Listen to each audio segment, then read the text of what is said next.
Pemirsa, seberapa efektif modifikasi cuaca untuk mencegah banjir dan bagaimana prediksi curah hujan khususnya di wilayah Jabodetabek telah bergabung dari luar studio Kepala BMKG Ibu Dwi Korita Karnawati. Selamat malam Bu Dwi. Selamat malam. Ya, Bu Dwi, dengan melihat pola awan ini BMKG bisa memprediksi setidaknya untuk melihat bagaimana 3 hari ke depan potensi cuaca yang terjadi terutama di wilayah Jabodetabek ini seperti apa?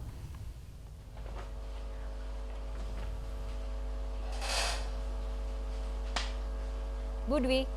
Jadi saat ini wilayah Indonesia masih dipengaruhi oleh monsun Asia, yaitu aliran udara atau angin dari arah Asia melewati Samudra Pasifik, kemudian masuk ke wilayah Indonesia, sehingga melewati samudra membawa uap-uap air yang mengakibatkan awan-awan hujan yang masif. Dan hal tersebut diperkirakan mulai menjelang tanggal 5, bahkan diperkirakan dapat dimulai besok juga, yaitu tanggal 4, akan masuk aliran udara basah yang bergerak dari arah Samudra Hindia di sebelah barat Pulau Sumatera.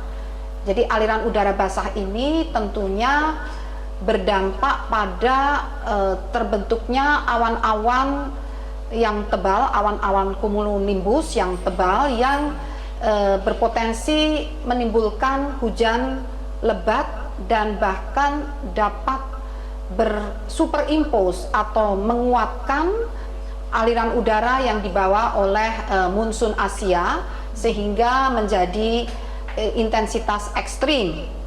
Dan wilayah yang akan terdampak diperkirakan mulai tanggal 5, bahkan bisa saja tanggal 4 sudah mulai terjadi, sampai tanggal 10 di wilayah-wilayah selain Sumatera Barat, juga di Sumatera Selatan, Jambi, kemudian Lampung, dan tentunya Jawa. Jawa tentunya ini termasuk di wilayah Jawa Barat, Jabotabek, Banten, dan berlanjut tanggal 11 sampai tanggal 15 aliran udara basah ini mulai memasuki wilayah Kalimantan Barat, kemudian Kalimantan bagian selatan, dan berarakan menuju masuk ke wilayah Sulawesi Selatan, Sulawesi Tenggara, sampai akhirnya menuju ke Samudra Pasifik. Sehingga dalam periode tanggal 5 hingga tanggal 10, artinya termasuk 3 hari ke depan, masih berpotensi hujan sedang hingga lebat dan dapat berpotensi mencapai ekstrim apabila terjadi superimpose tadi antara aliran udara dari Samudra Hindia bertemu dengan aliran udara monsun Asia dari Samudra Pasifik. Demikian perakiraan kami, dan data-data ini tidak hanya didasarkan pada data satelit saja, namun juga diperkuat dengan data radar, kemudian dengan perhitungan mathematical modeling, dan diverifikasi dengan data-data observasi lokal setempat. Bu Dwi, mungkin bisa dijelaskan mengenai bagaimana kemudian pergerakan dari awan-awan ini, apakah ke arah daratan ataupun ke lautan, Bu?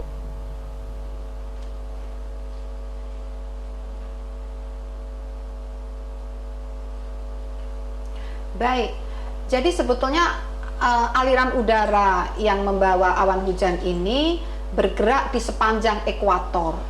Jadi memang melalui lautan, di mana di situ uap air semakin bertambah dan masuk ke daratan juga. Artinya hujannya pun jatuh ke daratan, yaitu tadi yang saya sebutkan di wilayah Sumatera Barat, Sumatera Selatan, Lampung sampai ke Jawa. Baik, Bu Dwi tadi dikatakan ada potensi ekstrim dengan melihat faktor-faktor yang tadi Anda sudah katakan dan kemudian jika dikaitkan dengan upaya untuk menanggulangi mencegah banjir sendiri ada teknologi modifikasi cuaca. Ini bagaimana kemudian akan diinformasikan ataupun datanya diolah untuk kemudian ditindaklanjuti oleh BPPT?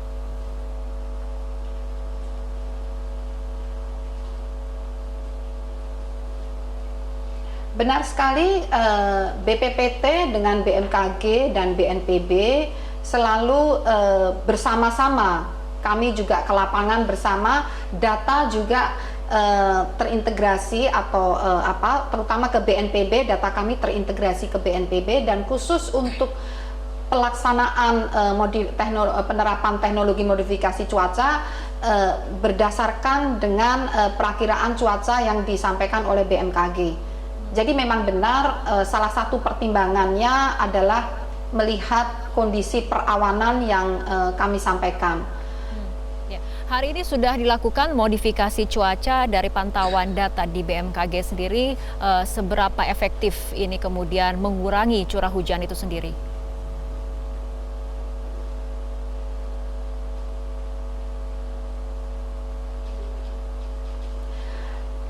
Memang tantangannya lebih berat dilakukan pada saat ini di mana tumpukan awan tebal itu sangat masif.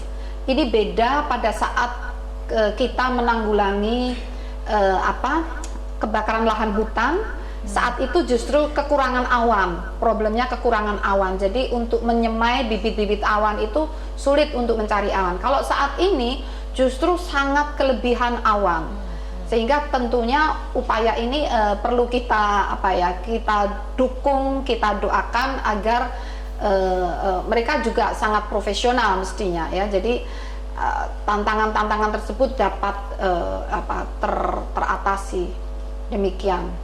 Sehingga poinnya adalah agar berhasil awan-awan tersebut meskipun sebagian kecil, artinya sebagian kecil bisa dapat diturunkan sebagai hujan sebelum masuk ke wilayah permukiman atau daratan.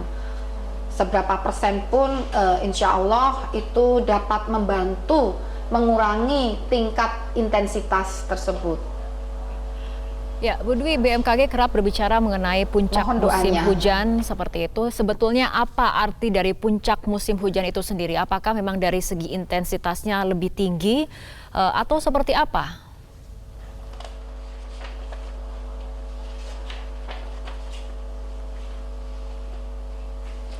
Jadi sebetulnya yang dimaksud sebagai puncak musim hujan itu adalah berdasarkan akumulasi intensitas hujan selama 1 bulan. Diprediksi akumulasi tertinggi dalam 1 bulan akan mencapai bulan Februari, mulai akhir Januari sampai Februari dan bahkan dapat berlanjut sampai Maret atau awal Maret. Nah, poin pentingnya adalah demikian. Dalam akumulasi 1 bulan, meskipun itu lebih tinggi, namun bisa saja di bulan Januari yang intensitasnya mulai meningkat dan akumulasinya barangkali Januari ini tidak setinggi akumulasi di bulan Februari. Namun bisa saja hujan yang harusnya 1 bulan itu diturunkan dalam 1 hari. Jadi misalnya seperti kemarin tanggal 1 tercatat intensitas hujan 377 mm di Halim. Nah ini hampir setara dengan hujan 1 bulan yang harusnya turun 1 bulan dicurahkan dalam 1 hari. Sehingga bisa saja belum mencapai puncak, tetapi ada hari-hari tertentu yang intensitas di hari itu bisa melampaui intensitas di hari di bulan di mana akumulasi 1 bulan itu lebih tinggi. Nah, namun poin pentingnya adalah sejak Januari hingga Maret, di mana memang saat itu curah hujan tinggi, kita tetap harus waspada sewaktu-waktu akan terjadi intensitas hujan yang ekstrim. Dan kami terus memantau, menyampaikan intensitas hujan ini kurang lebih 3 hari sebelum hari kejadian, dan akan terus kami update informasinya sampai 3 jam sebelum kejadian hujan ekstrim tersebut. Budi, untuk masyarakat sendiri untuk meningkatkan kewaspadaan, karena tadi Anda kemudian katakan di Januari hingga Maret potensi hujan masih sangat tinggi. Apa saja yang kemudian harus diwaspadai oleh masyarakat?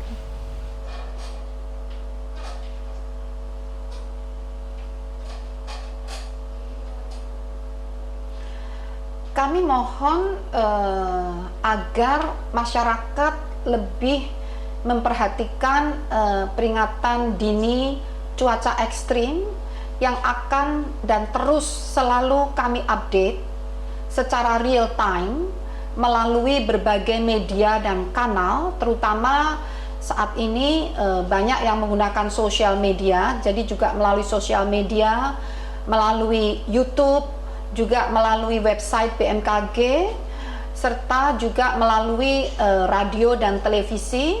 Terus kami ulang peringatan dini tersebut, dan mohon untuk dapat diperhatikan agar melakukan langkah-langkah kesiapan, misalnya mempersiapkan hal-hal yang perlu untuk segera, katakanlah dalam kondisi darurat apa yang harus disiapkan, lalu juga mempersiapkan bagaimana kalau akan harus terpaksa evakuasi, dan tentunya di pihak pemerintah baik daerah atau pusat kami akan terus juga makin meningkatkan kesiapan bagaimana dengan saluran-saluran air, tandon-tandon air, sampah-sampah tetap dijaga jangan menghambat lajunya air. Dan juga kita juga harus selalu waspada terhadap potensi kemungkinan angin kencang masih bisa terjadi, petir masih bisa terjadi, sehingga tegakan-tegakan yang potensi untuk roboh, potensi juga untuk tersambar petir ini harus diamankan. Dan juga selain potensi banjir, adanya potensi longsor ini masih mungkin terjadi, terutama di lahan-lahan miring atau lereng-lereng curam, dan tentunya banjir bandang. Banjir bandang, selain banjir bandang juga masih potensi terjadi. Poinnya, bagi banjir bandang ini kita perlu waspada yang berada di dalam sungai atau di dataran sungai, di lembah sungai. Ini mohon yang huniannya di daerah-daerah tersebut untuk segera berkoordinasi dengan BPBD setempat, karena memang lembah atau bantaran sungai itu adalah jalur air untuk lewat. Baik. Sehingga perlu untuk segera disiapkan mitigasinya. Selain itu juga gelombang tinggi masih juga berpotensi terjadi, ataupun gelombang pasang di wilayah utara Jakarta, Teluk Jakarta biasanya pasang maksimum pukul 9 sampai pukul 10, kalau gelombang tinggi di sebelah selatan Pulau Jawa dan sebelah barat Pulau Sumatera. Demikian. Baik, kita harapkan informasi dan data dari BMKG ini bisa kemudian sampai ke masyarakat agar kemudian warga tetap waspada, apalagi mengingat dari bulan Januari hingga Maret potensi hujan masih akan sangat tinggi, dan bagi pemerintah daerah dan juga pemerintah pusat dan pihak-pihak terkait bisa melakukan langkah antisipatif dengan mengacu pada data yang dikeluarkan oleh BMKG mengenai perakiraan cuaca. Terima kasih Kepala BMKG Ibu Dwi Korita telah bergabung sama kami dalam Prime Time News.